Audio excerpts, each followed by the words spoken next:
Bárbara, ¿cuántos años tenés? 51. Sos una Silver. Sí, pero ¿Y biológicamente eh, menos. cuánto sería más o menos? Yo creo que estoy 1 o 2 años menos biológicamente que la edad cronológica. ¿Y cuántos años pensás vivir? Yo, si me fío de las estadísticas que se están publicando ahora, la esperanza de vida para mujeres nacidas en el 74 en Majadahonda, que es mi barrio, está en 93 años hoy. Pero ya sabemos que cada año ganamos 2 meses más de esperanza de vida, así que espero llegar casi que a los 100 años. Ya que estás hablando de un lugar en España, en Madrid, ¿qué diferencia hay entre la longevidad en España, por ejemplo, en Estados Unidos, donde vivo yo, o en Argentina, donde ambas nacimos? Bueno, hay como un dicho popular que dice que el código postal determina tu longevidad, ¿no? Y esto es que efectivamente, dependiendo del lugar donde hayamos nacido, nuestra esperanza de vida total se ve condicionada o potenciada por diferentes factores. Y aquí ya entraría en juego lo que se llama epigenética, que es un tema que me apasiona. Y esto tiene una parte muy buena, y es que hasta ahora la mayor parte de nosotros pensamos que la esperanza de vida o nuestro estado de salud depende exclusivamente de nuestra genética. De hecho, muchas veces lo usamos hasta de Ujú. excusa, ¿no? De, Sí, no, yo engordo porque mi genética no claro. sé qué, o duermo mal por mi O genética. te dicen, qué joven que estás, claro, debes tener muy buena genética. Exacto, atribuíamos mucho peso de lo que nos pasaba a la genética, y cada vez más se está como acorralando el peso real que tiene la genética. Los autores más extremistas dicen que hasta en un 20%, pero estamos en un consenso de un 30-33%. En contraposición, quiere decir que el 70% de lo que nos pasa está en nuestras manos. O sea, somos responsables de nuestra longevidad. Somos absolutamente responsables de nuestra longevidad, pero es cierto que, por terminar el punto de la epigenética, el entorno también tiene este poder de condicionarnos para bien o para mal. Se dice que la epigenética activa o desactiva determinados genes que nos pueden desencadenar diferentes enfermedades. La epigenética en nuestro ámbito general está influenciada si vivimos en una gran ciudad o en el campo, si estamos en una zona con mucho ruido, con altos niveles de contaminación. Por eso se dice que el código postal determina nuestra esperanza de Me vida quiero quedar total. ahí en el código postal, que me Sí, encantó sí, ese tip. sí. Es importante que uno alrededor de los 50 años tome una decisión importante en su vida, que es elegir el lugar donde te conviene vivir. Los 50 años se están convirtiendo en un número mágico para muchas cosas, no tanto por el número en sí, sino porque mentalmente empiezan a suceder una serie de cambios a nivel cerebral, fisiológico, y justamente se empieza a tomar una perspectiva vital un poco diferente. Nos empezamos a replantear la vida en general, y por supuesto que el hecho de decidir dónde quieres pasar el resto de tu vida entra dentro de esa batería de decisiones que tomas. Y ahí te voy a dar otro concepto que seguramente te va a gustar. Es una gran tendencia y una moda, una idea que se está popularizando, que es el aging in place, que es tener la posibilidad de envejecer en tu casa. Con lo cual, antes que tener que trasladarte a una residencia, ¿no? Entonces, la tendencia del aging in place lo que procura es, primero, elegir la vivienda adecuada, o, en su defecto, adaptar tu vivienda actual para que te puedas quedar viviendo la mayor parte del tiempo posible en Ahí ella. me encaja otra pregunta, otro tema que está muy en boga en este momento. Vivir solo, vivir acompañado, vivir en comunidad, participar de una especie de co-living para Silvers, vivir con amigas, con amigos.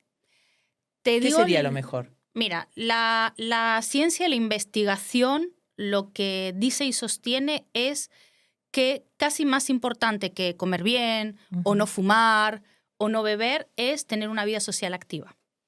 Yo creo que ya con eso te estoy diciendo mucho, y es que el ser humano conceptualmente es un ser social, y mantener relaciones sociales de calidad, no necesariamente muy numerosas, pero sí relaciones profundas, y tejer una red de apoyo, sobre todo en la vejez, es tremendamente importante y te añade años de vida. cuando tuve la idea de crear la comunidad de Silver Club, me inspiré en el estilo de vida español. Y me di cuenta, leyendo las estadísticas de la longevidad, por qué en España se vive más que en Estados Unidos.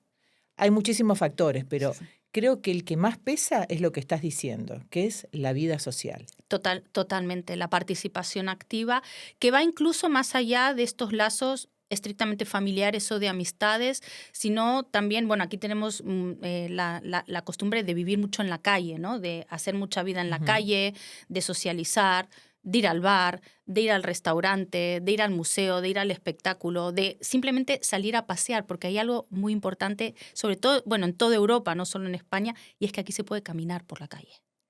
Hay ciudades y hay partes del mundo donde no puedes caminar por la calle porque directamente no hay aceras. Bueno, el sedentarismo es un factor que juega en contra totalmente, ¿no? de la calidad de vida. Totalmente. Entonces, si tú tienes esta opción de poderse seguir saliendo a la calle, de darte un paseíto, verte unos escaparates, hacer algunas gestiones en walking distance, ¿no? En algo que lo puedas hacer andando sin necesidad de subirte a un coche o estar totalmente aislado, el hecho ya de ver gente, de interactuar con gente, también se considera conexión de tipo social. Bueno, eso explica por qué Madrid y otras ciudades españolas captan a los silvers, a la gente que se retira.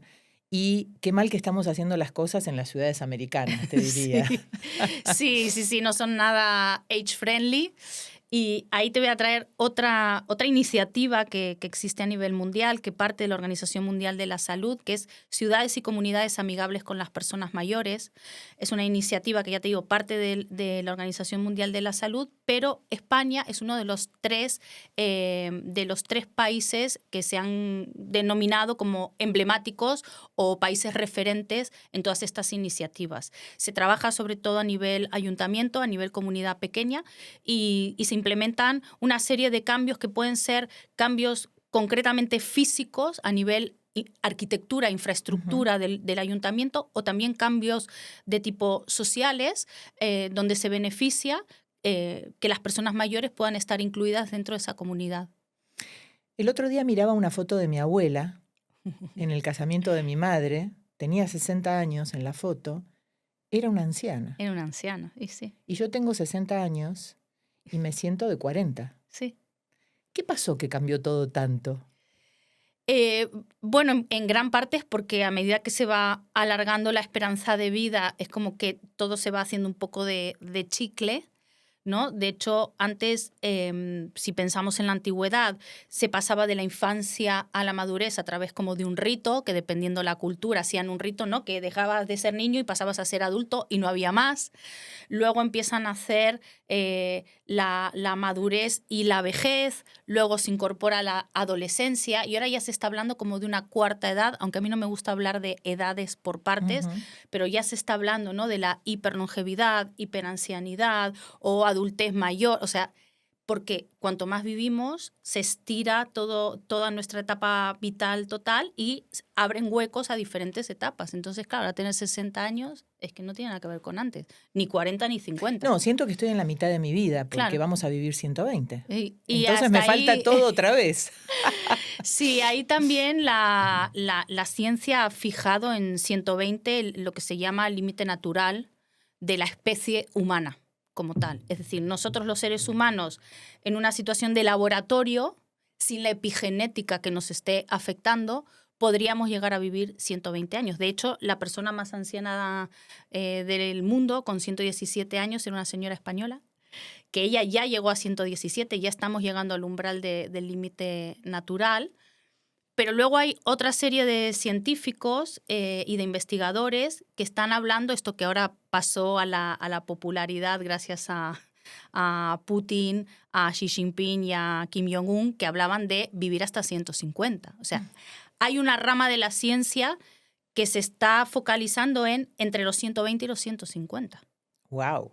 Eso sí que suena muy fuerte, ¿no? Con age reversing, con reversión del proceso de envejecimiento. Wow, pero ahí viene la problemática económica. Sí. Y la ética. Claro, sí. También. Sobre todo la económica, ¿no? ¿De qué vivir hasta esa edad? Exacto. ¿Cómo hacer entender a las empresas que hay que incluir a los silver o a los seniors o como se llame, en sus estructuras, ¿no? Con todo su conocimiento y todo su bagaje de experiencia. Exacto. Yo no estoy tan en esa... No es ciencia ficción, no me gusta decir Ujú. ciencia ficción porque Porque los eh, sistemas jubilatorios ya sabemos que están colapsando, ¿no? eso está quebrado, pero, por ejemplo, personas como Jeff Bezos está invirtiendo en Altos Lab, que está dedicando millones y millones a esa parte de entre los 120 y los 150, pero sin llegar a eso, que insisto, no es ciencia ficción, Mm. pero que nos queda un poco lejos. El problema que tenemos hoy es justamente eso, es la sostenibilidad económica de una vida cada vez más larga, donde pasan dos cosas. Lo que dices tú, los sistemas nacionales de pensión ya están quebrados, el sistema español está quebrado, no se repone por sí Ujú. mismo, sino que recibe dotaciones de dinero todos los meses. Y por el otro lado, la caducidad programada del talento senior, que te expulsan del mercado laboral En y a el partir mejor de los momento de tu 40, en vida, el mejor claro, momento de tu tal vida. cual. Eso es llamativo, ¿no? Eso es llamativo, incomprensible y a mí me lleva a que pensar, porque yo vengo del mundo de las multinacionales, toda la vida he Ujú. trabajado en multinacionales, esto me da que pensar de los despistados, y con perdón, ¿no? Pero los despistados que están los directivos y los inversores de las grandes empresas. La parte positiva es que nos obligan a emprender y a reinventarnos. Esa es la parte Exactam- buena, ¿no? Exactamente. Una de las maneras de poder prolongar y sostener la viabilidad económica de una vida más larga es a través del emprendimiento.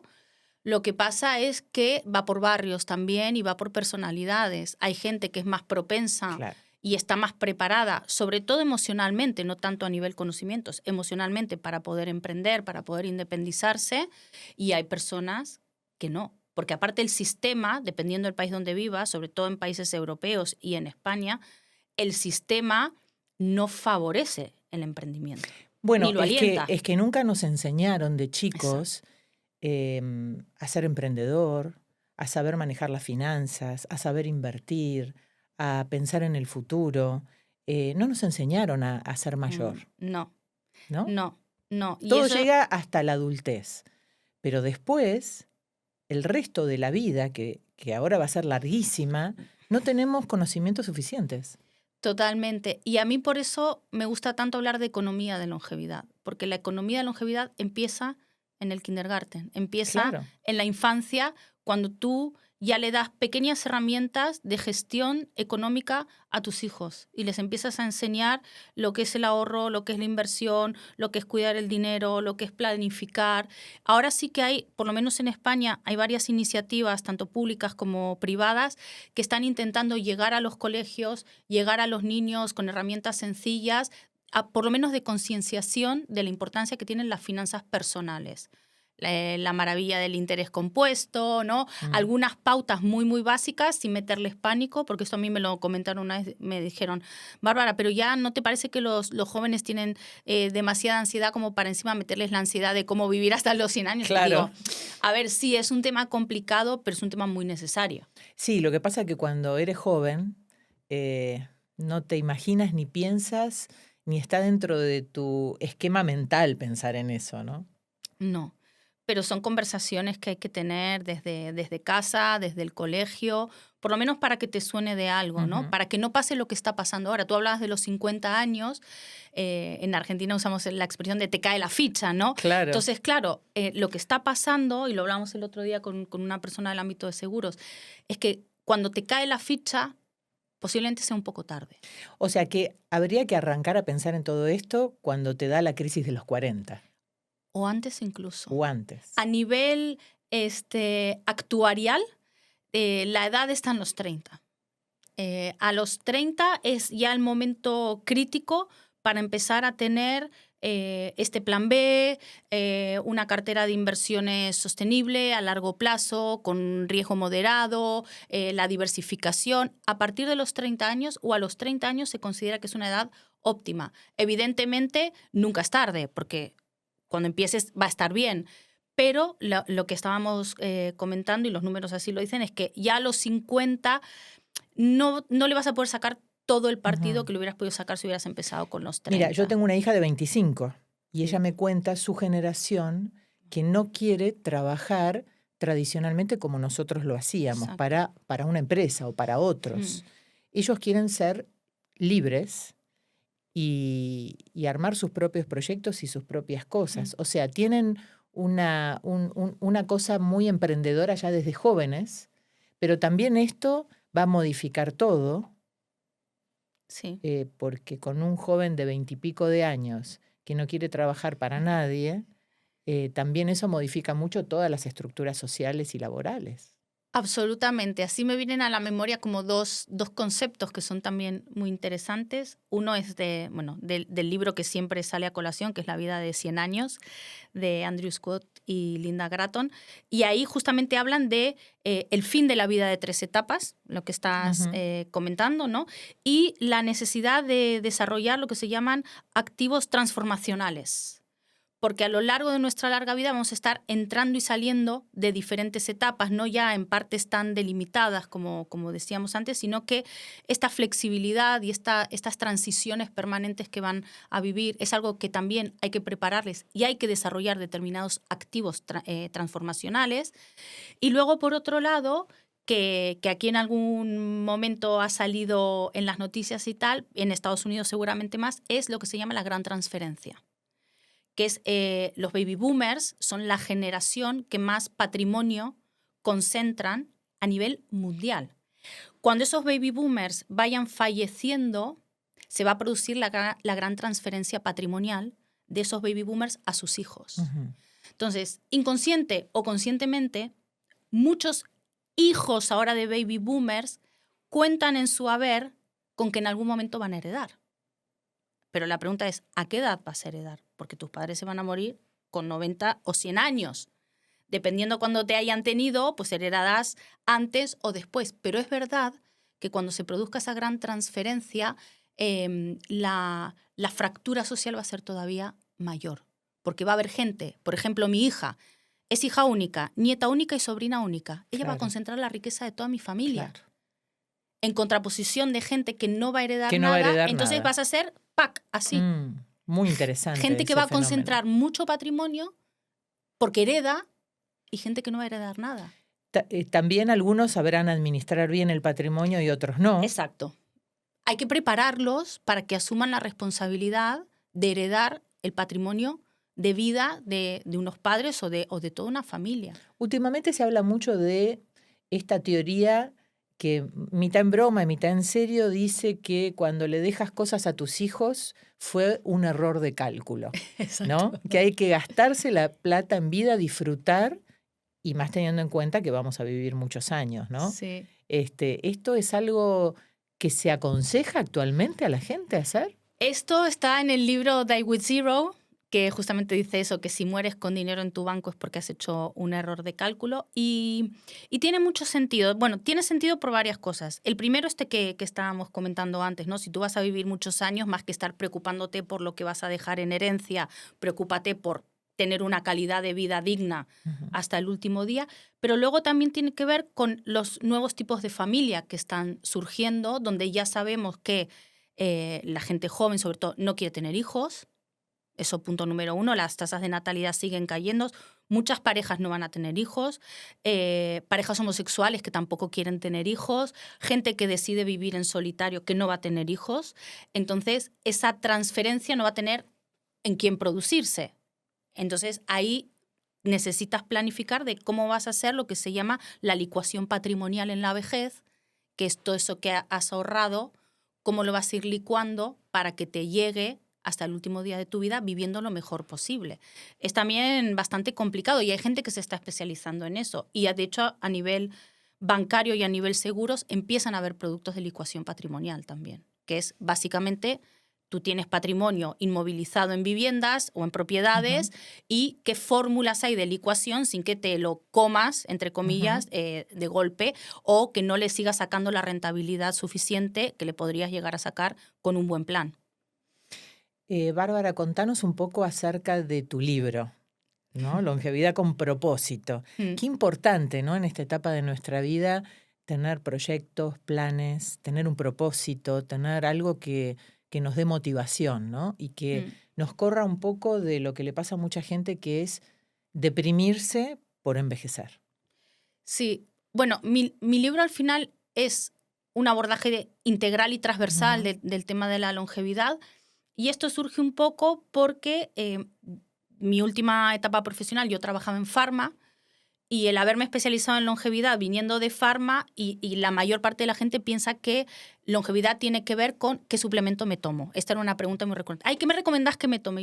No, yo hablo de longevidad, no hablo de suplementación, Claro. ¿no? O sea, pero sí que hay como un primer impulso a relacionar la longevidad con la salud. Y la salud es ¿no? como el coche. La salud es como el coche. Tú tienes un buen coche y tienes que tener buena salud para poder vivir mucho tiempo. Luego me empecé a meter en el ámbito económico, que es lo que a mí más me fascina, porque el coche es la gasolina, la parte financiera es la gasolina que le metes al coche. Entonces tú tienes que tener salud, tienes que tener un coche, tienes que tener gasolina, que es el dinero, pero el propósito o el sentido es a dónde quieres llegar. Si no tienes una ruta o un destino, ¿para qué quieres un buen coche y para qué quieres gasolina? Y eso es un poco lo que transmito en el libro, y está hecho en ese orden, ¿no? De salud, patrimonio y relaciones para una longevidad con sentido. Porque si no, ¿para qué quieres vivir bien? ¿Para qué quieres vivir con salud? ¿Para qué quieres vivir con dinero si no tienes con quién compartirlo, con quién sentirte bien? Y sobre todo este sentido de trascendencia, un poco más oriental, ¿no? De el legado, el más allá de tu vida. ¿Cómo puedes seguir extendiendo tu vida una vez que has muerto? Es a través del legado, de lo que tú dejas. Bueno, y ahí se me aparecen los nietos Sí. de golpe, ¿no? Y hijos que dicen, no, yo no voy a tener hijos. ¿Eso quiere decir que yo no voy a ser abuela? Y entonces eso también es una preocupación más, ¿no? Porque uno dice, no voy a tener nietos, que es lo que se supone que uno disfruta en ese momento de la vida. Los hijos ya no quieren tener hijos. No. Por lo tanto, mi legado, ¿a dónde va a ir a parar? Pues tu legado puede ir a la comunidad. Tu legado puede ir a tu círculo más cercano de tus amigos, o también puede haber un legado un poco más allá, ¿no? Imagínate que tú estás emprendiendo y montas una empresa, pues esa empresa es un legado, o los productos que tú lances, eso es un legado, o los servicios que tú desarrolles, eso también puede ser un legado. Escribir un libro puede ser un legado, hacer algo a nivel local a través de voluntariado, que no hemos hablado, ¿no? Porque no todo es emprender con fines económicos, Claro. También está el emprendimiento social, que es una de las cosas más bonitas. Tú puedes estar ayudando a niños, a otras personas mayores, a inmigrantes, a mujeres maltratadas. Puedes estar ayudando a otros emprendedores jóvenes a través de un voluntariado. Entonces, ese legado puede trascender totalmente las fronteras de no voy a tener nietos. Hay miles de posibilidades. Fíjate cómo cambió la vida hoy, ¿no? Antes los silvers era jubilarse, practicar un deporte con los amigos, jugar a los naipes, estar con los nietos, y mucho más no había en su agenda. Hoy un silver se la pasa viajando, emprende, se reinventa, puede tener una nueva pareja. Totalmente. Puede cambiar de país. Totalmente. O sea, hay tantas cosas nuevas en la agenda de un silver de hoy, ¿no? ¿Eso también lo observas?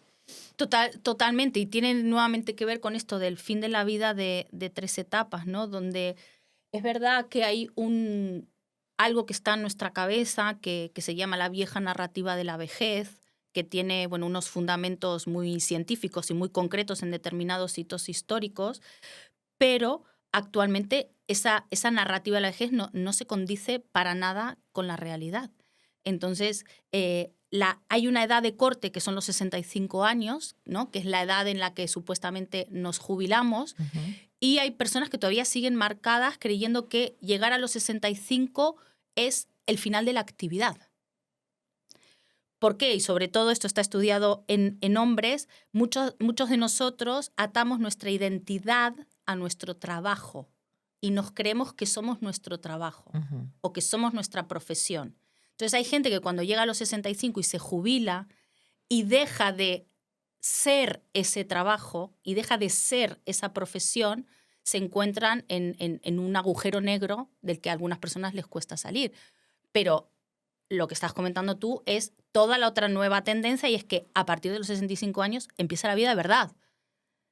Es cuando empiezas a tener tiempo libre y a partir de ahí redefines tu ruta, tu hoja de ruta, y empiezas a hacer lo que siempre quisiste ser y hacer, y hasta ese momento no habías podido tener tiempo.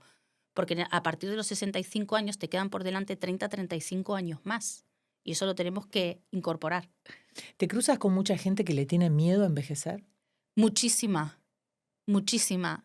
De hecho, y esto es una anécdota personal que a mí me hizo mucha ilusión, uno de mis mejores amigos de la infancia, él estaba convencido de que las personas al cumplir los 65 años se tenían que quitar de en medio. O sea, a este nivel. Y hablábamos mucho con él y le regalé una copia de mi libro y dije, por favor, léetelo, no sé qué. Y me mandó un WhatsApp un día y me dice, Barbie, estoy leyendo tu libro y me estás haciendo que me replantee todo lo que yo creía. Estoy empezando a ver la vejez de otra manera. Y sí hay gente, pero eso es el cambio de mentalidad que tenemos que promover. ¿Cómo podemos conseguir tu libro? Longevidad con propósito. Bueno, es una longevidad con sentido. Con sentido, perdón. Con sentido, sí, pero habla del propósito. No, habla del propósito de vida. Es de Editorial Versus. Se puede conseguir básicamente a través de dos canales. Uno es a través de la propia editorial, de la página web de la editorial Versus, con doble S y con V o V corta.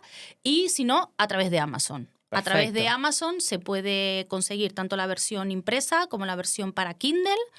Pero es verdad que a través de la editorial se puede conseguir con print on demand en la mayor parte de los países de toda Latinoamérica, incluso Estados Unidos. Buenísimo, Bárbara, muchísimas gracias. Me encantó charlar con vos y aprender tanto de todo lo que sabés. Ay, un placer, Mercedes. Muchísimas gracias por este ratito.